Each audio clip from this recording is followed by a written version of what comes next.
করে বলছো তুমি ক্লাবে কেউ নাই? মামা আমি মিথ্যা কথা বলবো আপনাকে? ক্লাবে 3-4 জন মিলে একটা লোকের বউকে আনতে গিয়েছে। আচ্ছা, কার বউকে আনতে গেছে সেটা জানো? সেটা তো জানি না মামা, একটা ছেলে একটু কান্নাকাটি করছিল, তারই বউকে আনতে গিয়েছে। আচ্ছা, ছেলেটার নাম কি ফুটু? হ্যাঁ ওই রকমই হবে, ফুটু না গুটু যা হোক কি নাম। কেন মামা কোনো অসুবিধা হয়েছে? তাহলে বলেন, আমরা ওরা এলি পারে বলে দেবো। বলছি ছেলেটার সাথে কজন গেছে? মামা আমার মামা গেছে, আর ক্লাবের 2 জন সদস্য গেছে, আর সেই ছেলেটা গেছে, 4 জন গেছে। বেশ ঠিক আছে।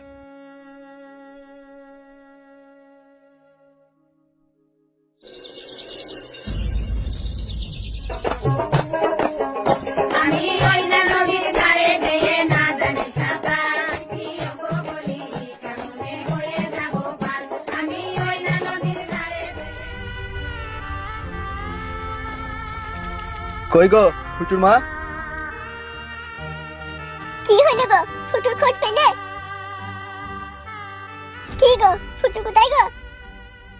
ক্লাবে গিয়েছিলাম, ফুটুর লেগে একটা ছেলে বলছি সে নাকি শ্বশুর বাড়ি গেছে। ই কি গো, কাউকে কিছু না জানি সে একাই শ্বশুর বাড়ি চলে গেল? তাই তো বলছে ওই ক্লাবের ওই ছেলেটা। হ্যাঁ গো, যদি কিছু হয় ওখানে গিয়ে ওর বলছে 3-4 জন গেছে ফুটুর সাথে। 3-4 জন গেছে? তাই তো বললো ওই ছেলেটা। হ্যাঁ গো, তাহলে এখন কি হবে গো? কি আর করবো গিন্নি বলো, শালা বধুটা যে আমার বউ পাগলা হয়েছে তার কি করার আছে। যদি ওর শ্বশুর বাড়ির লোকরা মারধর করে ওকে? ওইসব শালা বধুকে মেরে ফেলে দেওয়াই ভালো। ই কি গো? কি গো মারাইছো? আমরা বাবা মা আমাদেরকে কৈফত করছি না, কোনো জিনিস জিজ্ঞেস করছি না, হঠাৎ করে চলে গেল। তাহলে এবার যদি তারা ধরে বেঁধে মেরে গাঁড় খসিয়ে দিয়ে বলে 5 লাখ টাকা নেয়, তাহলে কি হবে এখন? সেইটাই তো আমারও চিন্তা হচ্ছে। শালা খান কি ছেলেকে বুঝেই পারলাম না। তা আমাকে কিছু লিখে গাল দিছো হে? তোমাকে বকাই না, তোকে কেলাবো না এলেকুনি আবার। নিজে ছেলে দোষ করছে দেখুন আমাকে কেলাবে। মাং মারানি ভূতা কপাইলে মাকে ছেলে শাসন করতে পারে না। এই আর কত দূর রে বানা তুই শ্বশুর বাড়ি? এই তো চলেইছি তো মরুভূমি ভাই। ওই দেখো ওই বাড়িটা, দুটো পেঁপে গাছ লাগানো দেখতেছো ওই বাড়িটা? বে চ হাট।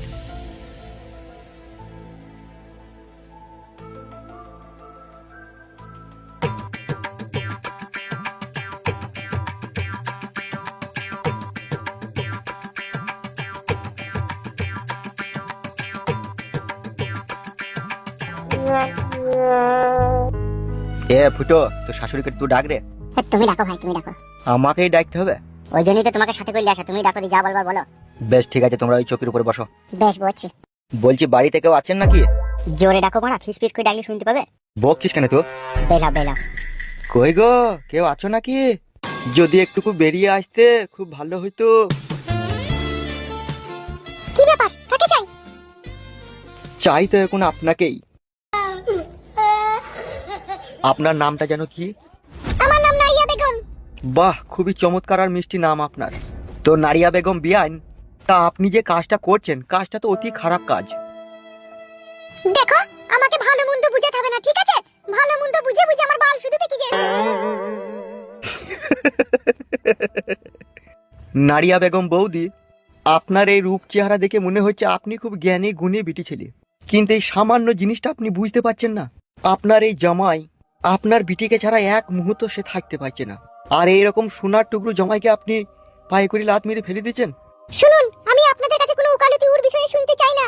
ও জামাই নামে কলঙ্ক, ও পুরুষ নামে কলঙ্ক। ও আমার বিটিকে রাত 12টা একটা সময় 2 ঘন্টা 3 ঘন্টা থেকে সমানে মেরেছে। তাকে তাকে রাতে ভাত খেতে দেয়নি, বিটি আমার সব বলেছে। বিটি আমার এও বলেছে ওর ভাত আর ও খাবে না। এ কি বলছেন আপনি? এত বড় জুলুম করেছে আপনার মেয়ের উপরে? আমার কথা যদি বিশ্বাস না হয় ওকে জিজ্ঞেস করে দেখুন। কি রে ফুটো, এ তো শাশুড়ি কি বলছে? দেখো মরুভূমি ভাই, আমি মানছি আমার বউকে আমি মেরেছি, আমি গাল দিয়েছি, ঠিক আছে? তবুও তো আমি তার কাছে ক্ষমা চাইছি না চাইনি বলো? তা ক্ষমা চাইছিস তা আবারও পালিয়ে এলো কেন? ওই তো আমার শাশুড়ি টেনে ছিঁড়ি দেখে এলো এইরো। নারিয়া বেগম বিয়ান, এটা কিন্তু অন্যায়। জামাই তো আপনার ক্ষমা চেয়েছে আপনার বিটির কাছে। এই তুমি আমাকে কোনটা আগে বলবে সেটা ঠিক করে নাও তো। বিয়ান বলবে কি বৌদি বলবে, কোনটা বলবে তুমি? নদীতে ঢেউ ছাড়া জল ওঠে না, ভোমরা না এলে ফুল ফোটে না, তুমি না আসলে ভালো না বাসিলে এ দেহে প্রাণ থাকে না। কি জাদু করিলা, জমাই তোমার বিটিকে ছাড়া থাকতে পারছে না। তাই হোক বাড়া, আমি ওর কাছে কি নাকি বলি দেবে, মেরি গাল ভেঙে দেবে। আবার দেখ, নাম কি আপনার? ভালো নামটা বলবো?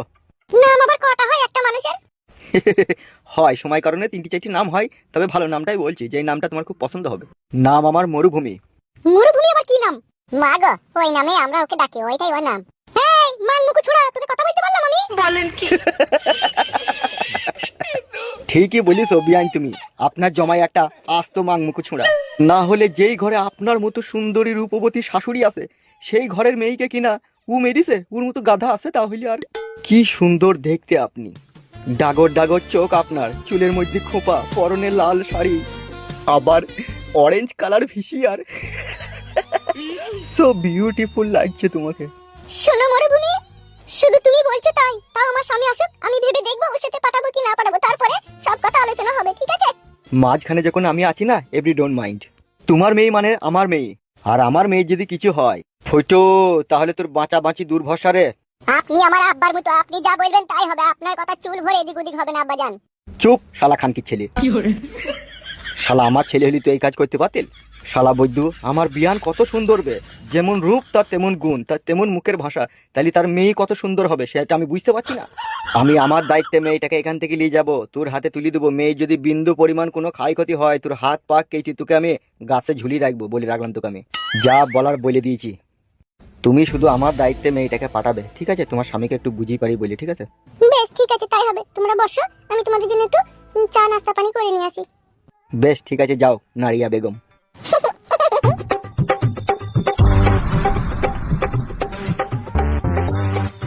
বে মরুভূমি, তোর কথার মধ্যে কেমন একটা ঘাবলা ঘাবলা ভাব, বুঝতে পারলাম।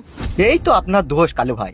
আমি কি বলেছিলাম ক্লাবে, যে আমি ওই মেয়েটাকে, মেয়ের মাকে পানির মতো বুঝিয়ে নিয়ে আসবো, বলেছিলাম কি বলেছিলাম না? হ্যাঁ তা তো বলেছিলে, কিন্তু এখন তো দেখছি তোমার ওই শাশুড়ির সাথে কুং কাং করার প্ল্যান। মানুষকে না পটাইলে কোনো কাজ হয় না, বুঝলি বোনা? ঠিকই বলছে, মরুভূমি ভাই ট্যালেন্ট আছে, কিভাবে পানির মতো বুঝিয়ে দিল। বেশ এখন চুপ, এখন ওসব কথা বাদ দে, এখন মেয়েটাকে কোনো রকম লিখে দিতে পারলি জানটা বাঁচে, তাহলে কোনো স্বামী লেগে অপেক্ষা করতে হবে নাকি? হ্যাঁ, সে হারাম খোরটাকেও তো একটু বুঝাইতে হবে, নাহলে হচ্ছে না। তাহলে সে হারাম খোরটা আসুক, ততক্ষণ আমরা একটু বসি। হ্যাঁ, বসতে তো হবেই। হ্যাঁ বলো আমার জান, বলো। আমার একবার বিয়ে হয়েছিল বলে তোমার সাথে যদি আমার বিয়ে হয়, তুমি আমাকে কখনো কোনোদিনও খোঁটা দেবে না তো? কি জি বলো আমার মাংকু শোনা তুমি। এই দেখো, আমি চোখ ছুঁয়ে বলছি, আমি কখনো কোনোদিনও ভাববো না কি তোমার বিয়ে হয়েছিল। আমি আজও জানি তুমি আই বড় মেয়ে, কালকেও জানবো তুমি আই বড় মেয়ে। সত্যি? হ্যাঁ গো আমার মাংকু শোনা, সত্যি সত্যি সত্যি। কত স্বপ্ন তোমাকে নিয়ে জানো আমার। কত বলো। আমার এই কুঁড়ে ঘরে তুমি আমার বউ হয়ে, দুই পায়ে নুপুর পরে ঘরের ভিতরে ঝুমুক ঝুমুক করে তুমি হাঁটবে, আর আমি তোমায় পেছন দিয়ে জড়িয়ে ধরে তোমায় আদর করব। সত্যি বলি, তুমি আমায় এত ভালোবাসো? হ্যাঁ গো আমার প্রাণ প্রিয়সী জানে রঙ্গিলা। না হলে তুমি দেখো, 5 বছর তোমাকে ভালোবেসে আমার চোখের সামনে তোমার বিয়ে হয়ে গেল, আর সেই তুমি স্বামীর ঘর করে এসে আজকে আমার কোলে মাথা রেখে শুয়ে আছো। তাহলে আমার কত ভাগ্য ভালো বলো তো, হারিয়ে যাওয়া প্রেমিকাকে আবার আমি ফিরে পেলাম। শুনো জামাই থাকা কুকুর বেটা, আর 2-3টে পাখির লোক এসে রঙ্গিলাকে লিখতে। কেন রঙ্গিলা তো যাবে না, ভাত খাবে না, তাহলে লিখতে আসার কি দরকার ছিল? সেটাই তো, এখন কি করব কিছুই তো বুঝতে পারছি না। আর রঙ্গিলা কোথা? সে প্রদীপের সাথে একটু দেখা করতে গিয়েছে গো। তুই মাকে বিশাল বুদ্ধ, এ কোনো বিয়ে শাদী কিছুই হলো না, তুই পর পুরুষের সাথে রঙ্গিলাকে দেখা করতে পাঠাচ্ছিস কেন? এ ফাদা কুকুর, বি করবি তো সেটাকে? মাং মারানিকে না বদাম করে মারবো। এই ইয়া কপালি চুদি, তুই খানকি মাগি যত লষ্ট গুড়ের খাজা। এ ফাদা কুকুর বেটা, তোমার কিছু লিখে দই দিছু? মারবো খানকিকে কোনি আবার। খানকি মাগি মেয়েটাই তোর লেগে খারাপ হয়েছিল, মেয়েটা তুই জমায়ের কাছ থেকে ছাড়পত্র লিলি না, আবার একটা পর ছেলের সাথে তাকে দেখা করতে পাঠাচ্ছিস। হ্যাঁ, এই সমস্ত কথাগুলো যদি সমাজের লোক জানতে পারে, আমাদের সমাজে জাকাত ভালো মাগি। ও তাইলে এখন যত দোষ আমার নাকি? ফিদা কুকুর বেটা, মোটা মোটা গাট গাট টাকা তো ইনকাম করে নি ঘরে রাখতে পারলি না, যে বিটিটার ভালো জায়গায় বিয়ে দেবো, আর সেই বিটি তার নিজের পছন্দের একটা ভাতার খুঁজে লিখতে খুঁজিলে, তা তুই আবার তো এরকম করছিস কেন রে পরের মতো? তাহলে লিতে এসে তাহলে পাঠিয়ে দিগা। পাঠাবো কি এমনি এমনি? একটা ফয়সালা করবো তারপরে পাঠাবো। তা করগা ফয়সালা, আবার আমাকে বলা কি দরকার? বেরু কাদা কুকুর বেটা, একটা কাজ যদি তুই ভাতার কাদা কুকুর বেটার হাত দিয়ে হইতো, তাহলে কি আর আমার জীবনে এত কষ্ট হইতো রে? মাং মারানি ভক্সা চুদি। তুই ভক্সা চোদা পুরুষ দেখ গা, মগা চোদা পুরুষ 2 পয়সা ইনকাম করার মুরদ নয়। বিটি আবার যাইবা একটা ভাতার খুঁজে লিখি, তাকেও শিখানো বাধা দিছি। ইনকাম হলা পুরুষ হইয়া আর কত কি কইতু, গুদ কপালি ছোড়া।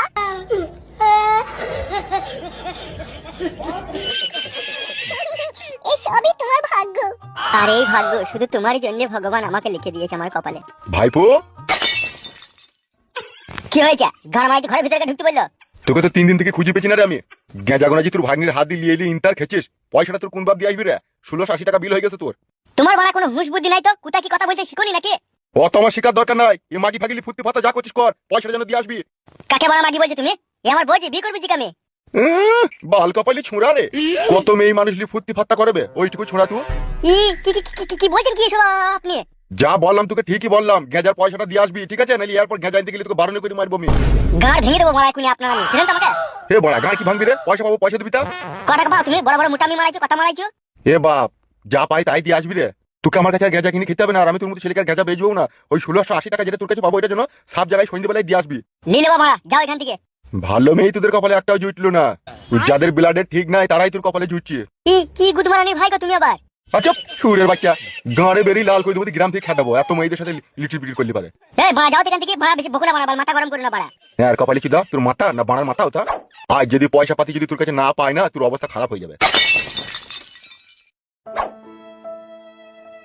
প্রদীপ। হ্যাঁ হ্যাঁ বলো আমার জান। তুমি গাঞ্জা খাও? আমি খাবো গাঞ্জা, তাই তো দুনিয়াটা উলট পালট হয়ে যাবে গো আমার জান। আমার একটা বন্ধু খায়, তার কাছে পয়সা ছিল না, আমি দিতে বলেছিলাম যে তুমি ওকে দাও গা, আমি তোমাকে পয়সাটা দিয়ে দেবো। আর আমার দেওয়া হয়নি, সেই জন্য ও বাড়িয়েছে। ওলি কোনো ভাবনা চিন্তা করার কোনো দরকার নাই তো। সত্যি তুমি গাঞ্জা খাও না তো? কি জি বলো আমার জান, আমি খাবো গাঁজা? আমি জানি না গাঁজা খেলে কি হয়। গাঁজা খেলে শরীর দুর্বল হয়ে যায়, অল্প দিনেই মানুষ মরে যায়। আমি এত নিজের ক্ষতি হবে জেনেও আমি কি গাঁজা খাবো? তুমি ভাবলা কি করে? সত্যি করে খাও না তো? না গো আমার জান, আমি খাই না। বেশ ভালো কথা, না খেলেই ভালো। তাহলে বসে অনেকক্ষণ গল্প করা হলো, বাড়ি যাই এবার, ঠিক আছে? আর একটু থাকো না জান। অত অধৈর্য হইও না শোনা, আজ বাদে কাল তোমার সাথে আমার বিয়ে হবে, তখন সারা জীবন তোমার কোলে মাথা রেখে তোমারই ঘরে থাকবো আমি। তাই একটা কিস দিয়ে যাও জান। হয়েছে হয়েছে। সুশ্রী লাগছে। আমি আসি, আবার পরে কথা হবে। এসো।